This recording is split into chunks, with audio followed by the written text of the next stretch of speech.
जताया और कहा कि ऐसे लोगों के खिलाफ कार्रवाई होनी चाहिए। उन्होंने कहा कि कोई भी शख्स कानून से ऊपर नहीं है। जब भी मुल्क की आन बान शान में तरक्की की रफ्तार तेज होती है, इस तरह के सनकी लोग माहौल खराब करने की कोशिश करते हैं।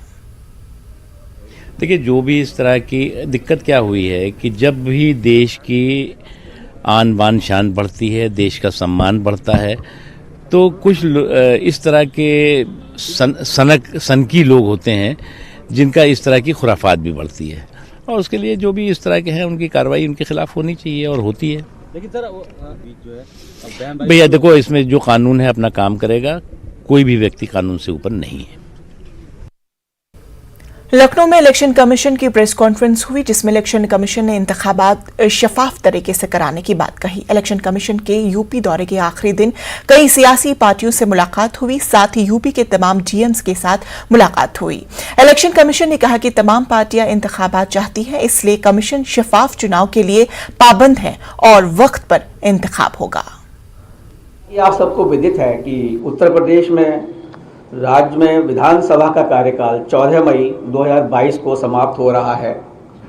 राज्य में 403 विधानसभा निर्वाचन क्षेत्रों, जिसमें कि 317 जनरल, 84 एससी तथा 2 एसटी असेंबली कंस्टिट्यूएंसी हैं, इनके लिए चुनाव होने हैं। भारत निर्वाचन आयोग स्वतंत्र, निष्पक्ष, प्रलोभन मुक्त और कोविड सेफ तरीके से विधानसभा का आगामी सामान्य निर्वाचन कराने के लिए प्रतिबद्ध है। आयोग का यह प्रयास है कि वरिष्ठ नागरिकों, दिव्यांगजनों, महिलाओं, नए मतदाताओं सहित सभी मतदाताओं की अधिकतम भागीदारी सुनिश्चित हो। राज्य में पहुंचने के बाद सर्वप्रथम हम सभी लोगों ने पॉलिटिकल पार्टीज के साथ मीटिंग की और इसके अंतर्गत all India Trinamool Congress, Bahujan Samaj party, Bharatiya Janata party, CPI, CPIM, Indian national Congress, nationalist Congress party, राष्ट्रीय लोकदल और समाजवादी पार्टी के प्रतिनिधियों ने आकर आयोग से मुलाकात की और अपने विचारों, समस्याओं और सुझावों से अवगत कराया। आयोग ने उनके द्वारा बताए गए बिंदुओं का संज्ञान लिया और इसके बारे में मैं आपको विस्तार से भी बताना चाहूँगा बाद में। आयोग द्वारा राजनीतिक दलों के साथ बैठक के पश्चात सर्वप्रथम सारे ही जिला मजिस्ट्रेट, डिस्ट्रिक्ट इलेक्शन ऑफिसर्स, सभी एसपीज, डीआईजीज, पुलिस कमिश्नर्स जो 73 जिले के हैं यहाँ पर, सभी के साथ मीटिंग की और उनको आयोग के बारे में, आयोग के मोटो के बारे में समझाया गया और उनसे उनके जिले के बारे में तथा लॉ एंड ऑर्डर के बारे में पूछा गया और विस्तृत जानकारी ली गई।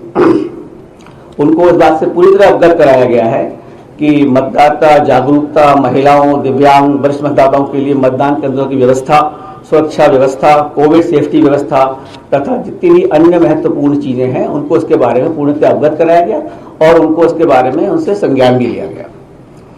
इसके उपरांत आयोग ने विभिन्न एनफोर्समेंट एजेंसी के साथ मीटिंग की, जिसमें कि आयकर विभाग है, GST, enforcement directorate, excise department, NCB, banks, nodal officers, इन सभी के साथ विस्तृत चर्चा की, क्योंकि हमारा ये उद्देश्य है कि ये पूरा इलेक्शन इंड्यूसमेंट फ्री और प्रलोभन फ्री हो।